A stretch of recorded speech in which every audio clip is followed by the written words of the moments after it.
Hello, everybody. This is Wally Smith at UVA Wise, and we're back again for one of our weekly wildlife chats that we have been doing for the last month or so now. That sounds crazy because we've been doing this for a month, and in my mind it feels like 6 months, but this is probably our fourth or fifth iteration of this, and it is your first time kind of tuning in to one of these or watching one of them. The basic idea behind these is that we know that everybody is at home right now. People are stuck at home social distancing. They can't get out to outreach talks. They can't go to class if they're a college student.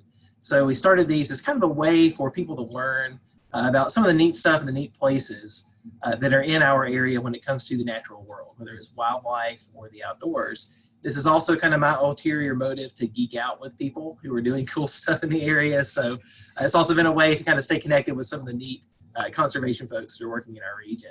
So today we're really excited to have Laura Young with us, who, and correct me if I'm wrong, you are the Southwest Region Steward? Yes, correct. Of Conservation Recreation. I figured I would get that wrong, but really happy to have her here. She actually gave a very similar talk to some of the info that you're going to see today with the Virginia Master Naturalist chapter that we had here in Wise County, I guess a month or two ago. And it was just a wonderful talk. I know a lot of folks maybe have never heard about the Cedars. It's an incredible place. It's one of the areas that she helps to manage.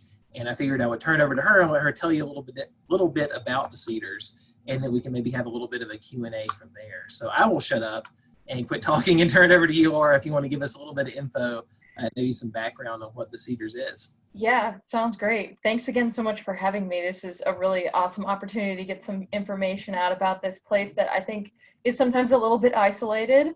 And so this is a really great way to sort of share what we're doing out there and get people to become more aware of all the amazingness that is hidden behind what we've bought out here. So as Wally said, I manage natural area preserves around the state of Virginia. I focus mostly in the Cedars Natural Area Preserve, which is in Lee County. So I'll just kind of give you a little bit of background on what we have out there and why it's so amazing. And then we can talk about some of the different strategies we do to try to make it better and protect it and ensure that everything we have out there is going to survive as long as it can. I can figure out how to move to my next slide. There we go. So the Cedars Natural Area Preserve is located out in Lee County. It's kind of out all the way in the middle of a very rural area, which is a blessing and a curse, I think. Because it's so far out there, it is really well protected, but because it's so far out there, it's very difficult to kind of outreach about it and let people know that there are all these wonders out there in the middle of not a lot. This is the greater Cedars area. So if you look at the topo, it even has the Cedars listed on it. This is where the majority of our tracks are. This is like a 35,000 acre chunk, which is enormous and obviously impossible to buy and eliminate all of the houses and people that have already settled out here. So we have kind of been puzzle piecing pieces together to protect some of the more important karst features or areas of really rare and endangered plants and animals. So this area contains 2% of all of the endangered organisms in the state of Virginia, which is, I know 2% doesn't sound like a lot, but for such a small area, this is a really big deal. So that's kind of why we focus out there.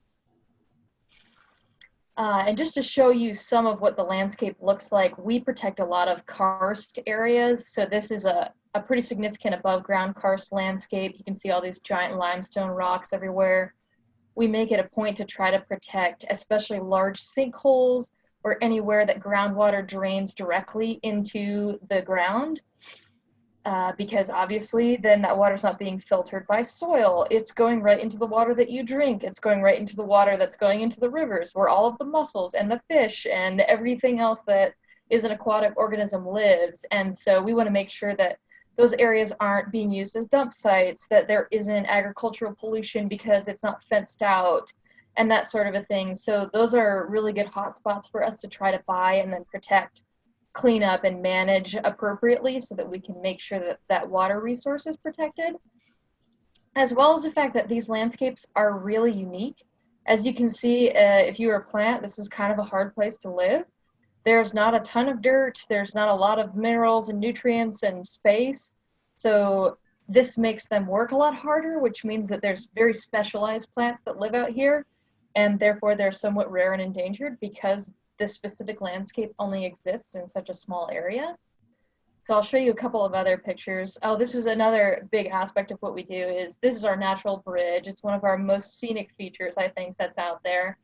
You can actually stop by and look at this. It's right on the roadside. It's also a historic feature. Back in the exploration days that Daniel Boone once camped by, and there's a record of it in his journal. So it's pretty exciting that we can have the ability to purchase something like this and protect it and talk about it and show people how great these kinds of features are. We also have Unthanks Cave out there, so we protect a lot of karst resources. We have an amazing karst staff that is, I think, one of the best in the United States that has decided to work here in Virginia, which is just so amazing. But we have Unthanks Cave, we have Surgeoner, a couple of the Gallahan caves. If anyone ever wants to go in a cave, let us know. We can make it happen. I think that these are really amazing resources, one, for the water protection. Two, there are a lot of endangered species that live specifically in these cave systems that can't exist anywhere else. And so if these caves are just left open, and again, we have all kinds of pollutants from agricultural or humans dumping things where they shouldn't be dumping them, we can't protect those resources, as well as just overusage. If we don't have something that's regulated or managed to a point that is sustainable by that ecosystem, then we're going to end up destroying it, and then it's no longer a sustainable resource. So being able to offer tours lets everyone see what we have, but it doesn't destroy everything that's in there.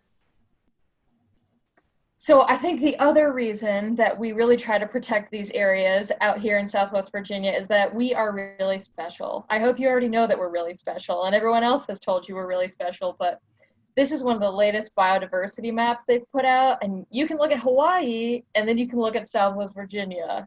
And yes, we are pretty much on par with them. And I think that's really exciting. We have just a serious hotspot of rare, diverse, like biodiverse forests beyond anything, I think, over on the East Coast, and obviously in most of the United States, as you can see. So that's kind of a big deal, especially when we get species that only exist in these areas that we're protecting. So out in the Cedars, we have 3 state rare natural terrestrial communities that we're protecting, and these are just groups of plants and animals that live in the same place. And I won't go into detail about every single thing that we're trying to protect out here. I'm happy to direct you to more information or talk about this for days. But we have 32 animal and plant species and over 50 aquatic and karst species, which is pretty exciting.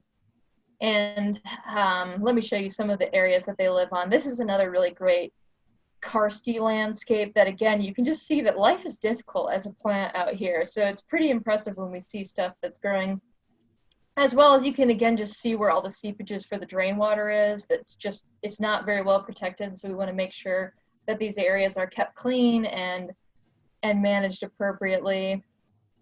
Here's another, we're moving into kind of our limestone barren ecosystems. So you can see there's a lot of rocks as opposed to what you normally see on the forest floor. It's a little bit more open.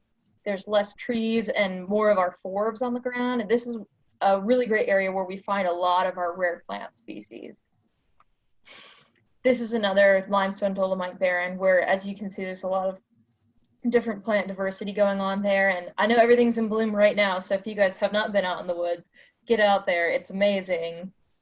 Those places are nuts when they start to bloom. I know otherwise you can walk through and think, oh, it's just a field or it's just a crop. But when things come up, it's just gorgeous out there. Yep. Well, and that's been me walking around for the last couple months here because I just started in November. This is the first time I've lived here when anything's been alive. And now I'm like, oh my God, I've been walking around in here for 4 months and now look at it. This is crazy. There's actually stuff here. I know, and there's so many different kinds of things. So that's really exciting. This is Dry Creek Barrens. It's another one that's just full of rare plants and all kinds of exciting pollinator plants. This, again, is an area where no one cut the trees down. This is just a naturally maintained open barren, which is really important for pollinator corridors, as well as just these plant species that don't exist in a lot of other places. And I'll go ahead and highlight just our 2 charismatic, my favorite, most exciting plants that we're trying to conserve out there. This is the yarrow-leaved ragwort, or Pachyra millefolium. And this is one of those species that basically only exists in Lee and Scott County. And we had just sent it in to have some genetic work done, and if it comes back, it may possibly be its own species, which means that this plant literally only exists in the Cedars, which is pretty crazy, and just another reason that we want to be able to buy this land and protect it and manage it for conservation, and kind of again just show people, like, look at these plants. This is why we don't want to be driving ATVs everywhere and, having really, really heavy hiking traffic and fires and everything else that, maybe would be really great on a recreation standpoint. But if this plant only exists in this one place in the entire world, that's kind of a big deal to protect. And so it's really great to be able to show that to people and talk about it. So I'm really excited. This is our other one. I'm a super fan of the running glade clover. And it's kind of surprising, if you're ever in the Cedars walking around, you'll just be stepping on fields of this plant. It's everywhere. It's all over the place. It's super happy. And it only exists here. This is the only place that it can grow, is in these limestone dolomite barrens. It's known for only 2 sites in the whole world, here in Middle Tennessee. So that's just another, I get so happy every time I find another patch of it to just be like, yes, we're growing the running glade clover well. And then just to highlight a couple of the fauna that we like to conserve as well. This is the eastern black king snake. John and I actually just found one of these this week. We're pretty excited. Actually, Awesome. John was far more excited than I was, but it was still very great. Well, that's the critter too. The herpetologist in me, a lot of folks always say the black snakes always eat the venomous snakes. That's actually the one. I think a lot of folks kind of confuse it with the black rat snake. Yeah, yep. I see those because I'm like, this is the one that's going after the copperheads and that kind of thing. So yes, awesome that it's down there. It's great. Definitely. And then we also have the Lee County cave isopod. This is another one that's being sent in for genetic testing that may possibly be its own species that only exists here. And even if it's not, it's still federally and state endangered. So again, it's a really big deal that we protect this, and this only lives within the cave systems that we have. So it's just another reason to minimize traffic and make sure that all of the water that's going into these cave systems is treated appropriately, and that we can conserve all of those resources for this organism. And then we also have just a crazy amount of mussel species, and I am not a mussel person. There are a ton of really phenomenal mussel people here. I know I've heard a few of them talk, and it just blows my mind at what kind of a resource we have in this area. But this is another thing that we really like to try to buy and conserve over at Natural Heritage, is to try to find tracts that have river frontage, so that we can make sure that, again, there's not piles of trash going into the river, that people aren't dredging anything they shouldn't be, as well as then we have more access points to get people into the river to be able to survey and monitor, which is really useful in our conservation management. And I think those are the species I was looking at. That was pretty much what I was going to highlight about the Cedars, and then let you ask me whatever you wanted to hear more about, because I can talk about a million different directions. Well, yeah, I guess one of my big questions was, when people think about a landscape like the Cedars that's so unique and has so many unique, wildlife resources on it, they think that preserving that landscape means not touching it ever and just kind of letting it sit there, which part of that, you don't want uncontrolled disturbance. But I know a lot of what you guys do down there is involved around things like burning and maintaining the landscape and enhancing some of that habitat. So could you talk a little bit about maybe what some of those activities are, what you guys do to help maintain some of those rare species beyond just the land conservation side? All right, here's a little better look at some of the conservation strategies that we use throughout the Cedars. Again, if we just left it alone just to protect it, it would end up growing up and looking like this picture here on the right. That's just dog hair cedar. There's no healthy understory layer. We don't have any of our rare plants that can survive under that level of light. So in this instance, we actually hand remove these cedars to get this glade over here on the right, but we can also use any combination of forestry mulching or prescribed fire, some other disturbance technique to sort of try to restore these to the historic glades. I think here is a photo montage of some forestry mulching that we did. So this was back before my time, but it's still pretty exciting.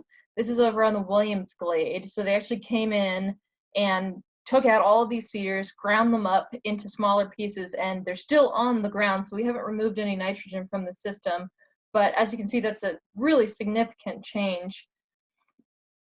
And even with the mulching, this is the hoary cocoon. It's a really great plant that's out there.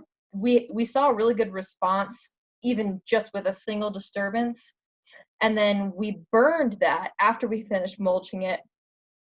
And this is more fire pictures. And we had an even better response with the combination of mulching and burning. This is a false aloe. It's one of our actually tracked endangered organisms that showed up after that. There's a lot of rattlesnake master in there now. And it just, fields of golden seal apparently respond really well to fire. But this was just a really great example of using a management strategy for conservation to be able to get to the end goal of what we wanted to see, which was manage it for these rare and endangered plant species and kind of reset it to what it probably would have been historically when fire was naturally maintained on that landscape. This is a really beautiful glade now. Yeah, and how important have community partnerships been? Because I know you mentioned right at the start that the Cedars is this large area, but there's kind of this mosaic almost of preserved land, and there's still farms and residences. And yeah, we couldn't do it by ourselves. Yeah, it wouldn't be possible. I mean, most days, like, it's just me on like 2,200 acres, which is a lot of land. And so, I mean, we have about 3.5 people that work in Southwest Virginia that are at all available to do that. So, I mean, we couldn't burn without state parks, without Department of Forestry, without community volunteers, without any of that. It wouldn't be possible. And so that is, I can't say enough. Like, and we have a really good relationship out there. I think because everybody knows we're so isolated. Like, John and I will go burn on a state parks fire. State parks will come burn with us. Everybody else is there. I was just out with Kenny Thomas from Department of Forestry in Claiborne yesterday, and he was just out showing us a bunch of stuff on the Folks Tract from when he was younger and knew about it. And, we found all kinds of different paths and Kentucky coffee trees we never knew were out there and that sort of a thing. So it's really fun to work in an area where everyone has a great relationship because we know that we're all by ourselves. Well, and I guess too, Friends of the Cedars, right? Is it technically, I may get it wrong, is it the nonprofit kind of arm or community arm of what's happening at the Cedars? No, that's a super involved group. Yeah, sort of. I know. Well, and I mean, I've only been here for 6 months of that, so I can't really speak to what sort of organization. But basically, I mean, it's our volunteer group who are an amazing group of people who are even sticking it through this whole coronavirus thing. And we had a virtual meeting last week. It was very exciting. But they are awesome to come out and do anything from help us pick up trash to clear trails to volunteer to talk to people. I think that they're really good community leaders that are out there and local and talking about the Cedars. And I think that's one of our biggest things that we really need in an area that is so isolated is we need to talk about what we have out here, because I meet people every single day that don't know what the Cedars is, and they've lived there their entire lives. And so, I can't say enough. If you drive by on the highway going down to Cumberland Gap too, you would have no clue that stuff is there. Yeah, you have no idea. You have no idea that all those resources are just, literally a couple miles off the road. Yep. Driving through. So sometimes not even that. Well, I guess too, my final other big question was, it's a preserve that isn't open to the public, right? As far as I know, in terms of hiking trails and that kind of thing. So if people are interested in seeing it, or maybe, getting involved on the ground with what's happening at the Cedars, what's the best way for them to go about doing that? Because I guess it's kind of different than other preserves, so there's like a trailhead. You can go. Yeah, right. I know. So, well, the Cedars is kind of special, and I think a lot of our preserves are like this. Is they're not technically closed to the public. So okay, so I had that wrong then. You can absolutely walk on them. The thing is, there are no hiking trails. There's no places to park that are marked or, necessarily like safe crosswalks to go across the road. So, I mean, we can't advertise where you're going to come in and do those sorts of things. But when the world is not as strange as it is right now, we try to offer good guided trips, like on a monthly basis and sometimes more often than that. And that could be to look at trees, to look at butterflies, to look at birds, to go into the caves. And that's a really good way to sort of start to feel out where the Cedars are. and how to go about it. Anyone's always welcome to reach out to me. I'm happy to send out PDF maps and get anyone set up with anything they need or give you suggestions on where to go. I think we just try not to mass publicly advertise it, or I would spend my entire life picking up trash. Yep. So I know too. I will just kind of give a prod or a push, I guess, for the guided hikes, because I got to do one maybe a year or two ago, and I think it was to the Dry Creek Barrens area out there, and it was incredible. We were there in the fall, so it wasn't when a lot of things were blooming, but it's just a very distinct landscape compared to what you see across most of the region. So I would encourage folks, if you are interested in getting out there, to take advantage of those when they come up. And I guess, do you guys have a Facebook page? yes, we do. Yep. Friends, God, I wish I could pull it up on my PowerPoint. That doesn't work. I apologize. Oh no, it's all good. Attach it in the notes at the end of this. I was seeing if I have it here. Friends of the Cedars on Facebook Yes. is a really great way to kind of keep up with what we're doing. Right now we have our events. We have that our events are canceled. We'll put more events up, and hopefully someday we'll actually do them. Well, there's great photos there too. I was just kind of scrolling through of like what you're talking about with the prescribed burning and some of the yep. so people can learn more there. Yeah, even if you're not into like being a part of the group or anything else, I do try to put a lot of our conservation management strategies up on Facebook, so you can sort of see what's happening out there and how it's benefiting the areas that we're trying to preserve. So it's a really great way to be involved without even having to commit to anything. Well, I think that's all of the questions I had. Was there anything you maybe wanted to mention that I didn't touch on or bring up? I don't think so. I think that's a great outlook on what the Cedars is and what we do. If anyone ever has any other questions, again, feel free to reach out to me. I know Wally's got my email and phone number and everything, and feel free to send that out. We have fact sheets and maps and all kinds of stuff that we're happy to give to anybody anytime. And if you ever want to wander around and botanize, let me know, or go into a cave. Awesome. Well, thank you so much. And I'll just, like she said, look up Friends of the Cedars on Facebook, reach out there. I think contact information is there. And thank you so much for sharing things with us. Yeah, thanks so much for this. This was great.